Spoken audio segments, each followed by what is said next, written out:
So it's possible that you're not as thrifty as you think if you are a thrift shopper. And I'm going to give you a few reasons why. I have tried thrift shopping years and years and years ago. It's not something that I know nothing about. I have shopped from charity shops in the UK. I have shopped at thrift stores in the USA. I've done the same in a few other different countries. And like I said, it was a long time ago, but I started tracking my results. I started tracking, because results are important. We're all after results. I started tracking the impact on my personal style, and it wasn't good. Let me give you a few reasons why thrift shopping is not saving you the money or the time that you think that it is. A lot of the time, it takes a lot of time to rifle through those things. So number one, it's not time savvy. You have to rifle through a lot of things that are not in any kind of order or categorized by smart casual, business casual, formal or other, right? So a lot of regular shopping should be an experience. When you go with a plan in hand, looking for precisely one or two or three items that you know kind of where to go for them at what price range, it becomes a really positive experience. So number one, it's costing you more time. Number two, it flies in the face of a really dependable and predictable system that I call quality over quantity. Everything in life really should be higher quality and less quantity. Thrifting is why you have a closet full of clothes which you open and you say, I have nothing to wear. Number three, what that does is it adds complexity to your get up, dress up routine. Now, I'm all about simplifying and systemizing. Thrift store shopping adds complexity. It does not simplify and it doesn't systemize. And when I say systemize and we talk capsule wardrobe, I'm not talking about a teeny tiny little minimalist wardrobe, because I am not that kind of character. I like to wear all kinds of things. I am always accessorizing differently, trying new colors. I've got a vibrant, dynamic, and very interesting, joyful, fun wardrobe. So simplifying and systemizing is what produces that fruit. When you add complexity to it, in other words, lots of things to choose from, which makes you go, it's like being in a restaurant, right? You're in a restaurant and it's got this long menu. You're like, oh my gosh, I don't even know where to begin. So what do you go? You might knee jerk to your old habit, which is, I don't know, fish and chips or pasta or whatever. You won't try something new. You won't go for something that is bold and tried and tested. The same applies in your wardrobe. So it must remove complexity, and thrift store shopping does not do that. Why? Because every woman is tempted, if she can get 4 things for $34, instead of 1 thing for $34, she's going to go for the quantity, and that messes up your wardrobe. Now what that does is remember the origin of the thrift store, of the charity stores in the UK, is they weren't designed for you and me. They were designed genuinely for men and women who are really on their bones of the budget, and they need to perhaps buy a $5 jacket to wear with some pants and a nice shirt to go for an interview. Or they were designed to have kiddies clothes that are genuinely $2, $3, $5 each that they can buy for their kids because they don't have a budget to do higher than that. They weren't intended for you and me, but what are you doing? You're shopping at Nordstrom Rack, you're shopping at Zara, you're shopping at your department store, and you're shopping at the thrift store. So now, next reason is now you're part of fast fashion.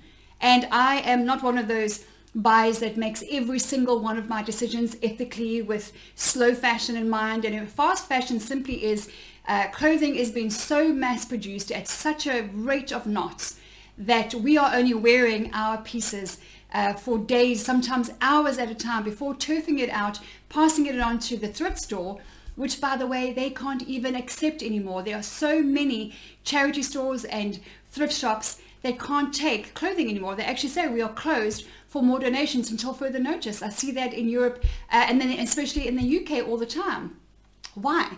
Because we are buying now in all of the places, we are wearing it out fast, and we are taking it back to the thrift store thinking we're doing a good thing when actually you're not.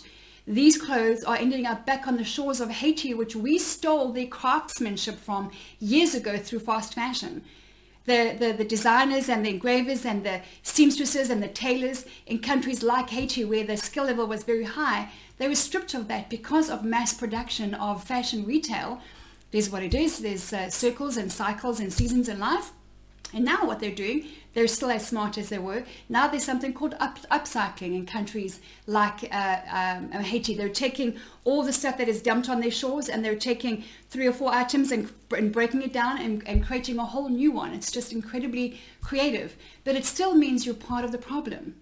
So I'm not saying that you must never step into a thrift store and buy something, that's really good quality that you need or that you love, and that is going to work with the rest of your wardrobe if you can get it for $25 instead of $125. I'm not saying that.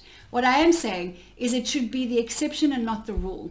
If you think you're thrifty through thrift shopping, I'm here to challenge you. Because if I came over to your house and I opened your wardrobe, I wonder what I would find. Would it be simplified and systemized? Would it be inspiring? Is your whole dress up, your get up, dress up area, is it beautiful? Is it organized? Because you have a spirit of excellence inside of you, right? And that excellence needs to show up everywhere. And your get up, dress up routine is what sets you up for your day.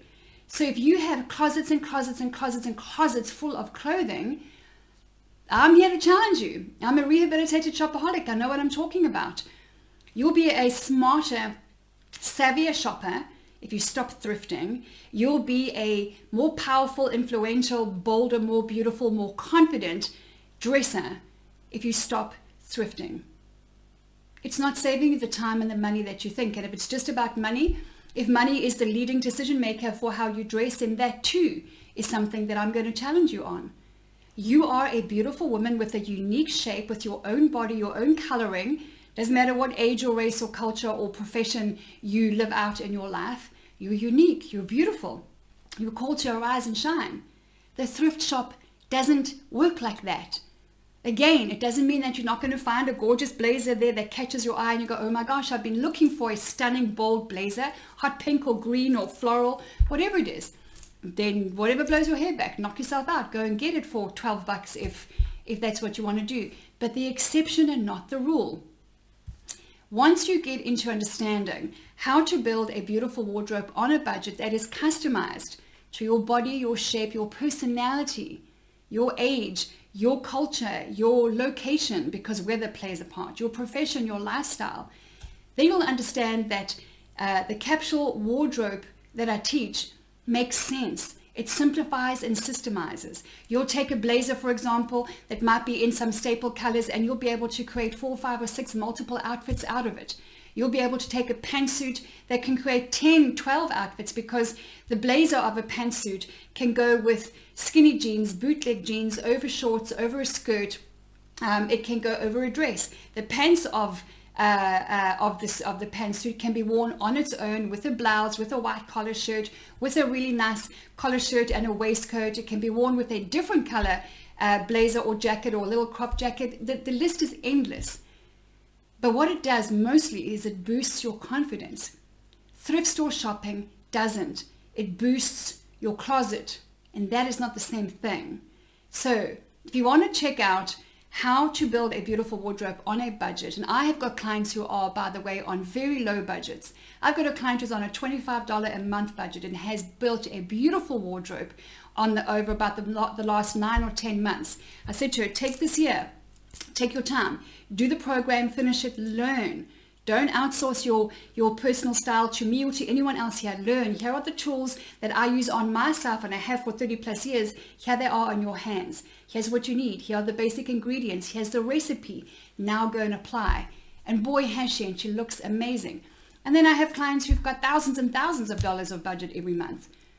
Money should not be your decision-making factor. It comes into the decision, of course, because I believe that we should be frugal with what we've been given.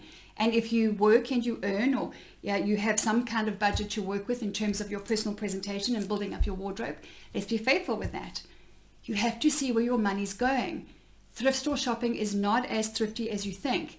Go to www.lindapage.com, book a free consultation with my office, and in that 30-40 minute conversation, we will quickly establish whether or not the kind of personal style you are looking to establish is what I do in my coaching program, which is what? It's a 6-week transformational, life-changing experience that does, yes, cover all the fundamentals of fashion, from accessorizing to hair, makeup, shoes, accessories, packing for travel, but it is about falling in love with the woman in the mirror.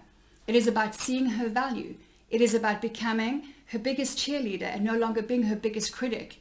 How do we do that? How do we establish a vision for your personal style? How do we assess where you are and where you're going and the woman you're becoming? Because we are ever evolving beings, you and I. How do you fall in love with your body? Yes, it's possible. I have achieved all of these things. And if you work full-time, or you run a business, or you have kids, or you're a homeschooling mom, this 6-week program can be done at your own pace.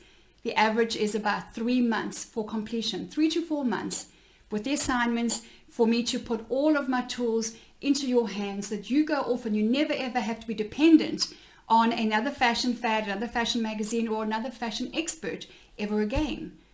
That gives you confidence. That boosts your self-esteem. Knowing how to dress for any event, how to accessorize it, and how to walk out your front door knowing that you've nailed it. What that does is that results in confidence to go and apply for that promotion. That results in the confidence to say yes to that dinner date. That results in confidence in you sending out a social invitation rather than being the one saying no or waiting for it to come to you. That results in the self-confidence of launching that project or that business that you know you've squashed down deep in your heart. That results in no more tears and feeling isolated and lonely at the end of your day when you go to bed at night because you're single and you don't want to be, because the way that you're dressing has got everything to do with the kind of man you are attracting into your life. You either are attracting or repelling certain people and opportunities into your life, and you need to understand what it is that you're doing. You need to understand how you are being perceived out there. If you're single and you don't want to be, is how you're dressing lining up with the kind of man, the character of the man that you're looking to attract? 99% of the time, my clients or my prospective clients say, no, I didn't even think about that. It's one of the easiest ways to go after what you want in life, is to learn how to dress on the outside in a way that reflects the woman on the inside, so that when you walk into a room, you communicate who you are without saying a word. And you have every right, by the way, as a beautiful woman, to walk into a room and turn heads and be respected and admired as a woman of strength, a woman of style, a woman of substance, because that's who you are. So, my thrifty lovely, go to lindapage.com, book a call with my office. Let's have a conversation. And let's take you from your frumpy, frustrated, thrifting status quo to a confident, bold, beautiful tomorrow.